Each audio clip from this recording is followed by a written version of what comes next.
جب اللہ اپنے کسی بندے سے بات کرنا چاہتا ہے تو وہ کسی نہ کسی وسیلے کو چن لیتا ہے. یہ الفاظہ، یہ آواز بس ایک ذریعہ ہے. اصل پیغام تو آپ کے رب کی طرف سے ہے. اس لیے دل کھول کر سنیے، کیونکہ شاید یہی وہ لمحہ ہو جس کا آپ لمبے عرصے سے انتظار کر رہے تھے. شاید یہی آپ کی کسی دعا کا جواب ہو. اللہ کئی بار خاموشی کے ساتھ اپنے بندوں کی مدد کرتا ہے، لیکن افسوس ہم اس کی ان نشانیوں کو پہچان نہیں پاتے. جب آپ کو لگے کہ اللہ خاموش ہے تو ہو سکتا ہے وہ اسی خاموشی میں آپ کو بدل رہا ہو، آپ کو سنوار رہا ہو اور آپ کو اس مقام کے لیے تیار کر رہا ہو جہاں آپ ابھی تک نہیں پہنچے. کبھی کبھی زندگی میں ایسا دور آتا ہے جب ہر چیز تھمی ہوئی محسوس ہوتی ہے. نہ کوئی راستہ دکھائی دیتا ہے، نہ کوئی امید نظر آتی ہے، نہ کسی طرف سے راحت کی آواز سنائی دیتی ہے. انسان دعا بھی کرتا ہے، صبر بھی کرتا ہے اور کئی راتیں آنسوؤں میں گزار دیتا ہے، لیکن پھر بھی دل میں ایک سوال اٹھتا ہے، کیا اللہ واقعی میری مدد کر رہا ہے؟ اور اس کا جواب ہے ہاں، بالکل کر رہا ہے. لیکن اللہ کی مدد کا اندازہ ہمیشہ ویسا نہیں ہوتا جیسا ہم سوچتے ہیں. اس کی مدد خاموش ہوتی ہے، گہری ہوتی ہے اور ہر کسی کو نظر نہیں آتی.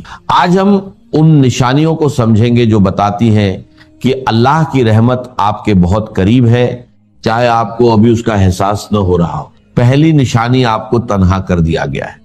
یہ تنہائی اچانک نہیں آئی. ایسا نہیں کہ لوگ ایک دم بدل گئے یا رشتے بنا وجہ ختم ہو گئے. دراصل یہ اللہ کا وہ نظام ہے جو آپ کو اپنی طرف کھینچ رہا ہے. آپ دل کے سکون کی دعا مانگتے تھے اور اللہ نے ان چیزوں کو آپ سے دور کرنا شروع کر دیا جو آپ کو اس سے دور رکھے ہوئے تھی. کچھ لوگوں کا دور ہو جانا، کچھ خوابوں کا ٹوٹ جانا، کچھ منصوبوں کا پورا نہ ہو پانا، یہ سب ہمیشہ سزا نہیں ہوتا. کئی بار یہ رحمت کا ایک ایسا روپ ہوتا ہے جسے انسان اس وقت سمجھ نہیں پاتا. اللہ آپ کو لوگوں سے کاٹ کر اپنے سجدوں کی طرف بلا رہا ہوتا ہے. وہ چاہتا ہے کہ آپ سب سے پہلے اسی کو پکاریں، اسی کے سامنے اپنے دل کا حال رکھیں، اسی کے سامنے ٹوٹ کر روئے. کیونکہ اللہ اچھی طرح جانتا ہے کہ سجدے میں بہنے والے آنسو کبھی بیکار نہیں جاتے اور اس کے در پر اٹھنے والے ہاتھ کبھی خالی نہیں لوٹتے. اسی لیے اگر آج آپ خود کو تنہا محسوس کر رہے ہیں، اگر آپ کو لگتا ہے کہ لوگ آپ کا ساتھ چھوڑ گئے ہیں، تو مایوس مت ہوئیے. ہو سکتا ہے اللہ آپ کو اپنے سب سے قریب لانا چاہتا ہو. دوسری نشانی، آپ کے دل میں ایک بے نام سی بے چینی پیدا ہو گئی ہے. کچھ دن پہلے تک سب کچھ سامانیہ لگ رہا تھا، زندگی جیسے چل رہی تھی ویسے ہی چل رہی تھی، لیکن اب اچانک دل میں ایک عجیب سی بے چینی ہے، ایک خالی پن ہے، ایک ایسی کیفیت ہے جسے آپ کسی کو سمجھا بھی نہیں پا رہے. اگلا پارٹ بھیجے، میں اسی فلو اور سٹائل میں آگے جاری رکھوں گا. دوسری نشانی، تمہارے دل میں ایک بے نام سی بے چینی پیدا ہو گئی ہے. کچھ سمے پہلے تک وہی چیزیں تمہیں خوشی دیتی تھی، وہی کام تمہیں سکون دیتے تھے، لیکن اب اچانک ایسا لگنے لگا ہے کہ سب کچھ بدل گیا ہے. جو چیزیں پہلے دل کو راحت دیتی تھیں اب ان میں وہ بات نہیں رہی. دل میں ایک عجیب سی کمی محسوس ہوتی ہے، ایک ایسا خالی پن جو کسی بھی دنیاوی چیز سے بھرتا ہوا نظر نہیں آتا. یہ بے چینی صرف ایک احساس نہیں ہے، بلکہ کئی بار یہ اللہ کی طرف سے خاص اشارہ ہوتی ہے. اللہ دھیرے دھیرے اپنے بندے کو دنیا کی محبتوں اور اس کی چمک دمک سے نکال کر اپنی طرف بلا رہا ہوتا ہے. یہ ادھورا پن تمہیں یاد دلاتا ہے کہ تم صرف اس دنیا کے لیے نہیں بنائے گئے، بلکہ تمہارا اصلی مقصد اس سے کہیں بڑا ہے. جب اللہ کسی بندے کو اپنے قریب لانا چاہتا ہے تو اس کے دل میں ایسی پیاس پیدا کر دیتا ہے جسے دنیا کی کوئی دولت، کوئی کامیابی اور کوئی خوشی بجھا نہیں سکتی. یہ پیاس صرف سجدے کی ٹھنڈک سے بجھتی ہے. یہ بے چینی صرف اللہ کے ذکر سے سکون میں بدلتی ہے. یہ خالی پن صرف اللہ کی قربت سے بھرتا ہے. اگر تمہارے دل میں بھی ایسی بے چینی ہے جسے تم کسی سے بیان نہیں کر پاتے، اگر تم خود بھی اس کی وجہ نہیں سمجھ پا رہے، تو مایوس مت ہونا. ہو سکتا ہے اللہ خاموشی سے تمہارے دل پر کام کر رہا ہو اور تمہیں اپنے اور قریب لا رہا ہو. خوش نصیب ہے وہ لوگ جنہیں یہ احساس نصیب ہوتا ہے، کیونکہ یہ وہ مرحلہ ہے جہاں بہت سے لوگ ہمت ہار کر واپس دنیا کی طرف لوٹ جاتے ہیں. لیکن جو لوگ ٹھہر جاتے ہیں، صبر کرتے ہیں اور اللہ کی طرف رخ کر لیتے ہیں، انہیں وہ مدد دکھائی دینے لگتی ہے جو آنکھوں سے نہیں بلکہ دل سے محسوس کی جاتی ہے. یاد رکھو، اگر اللہ خاموش ہے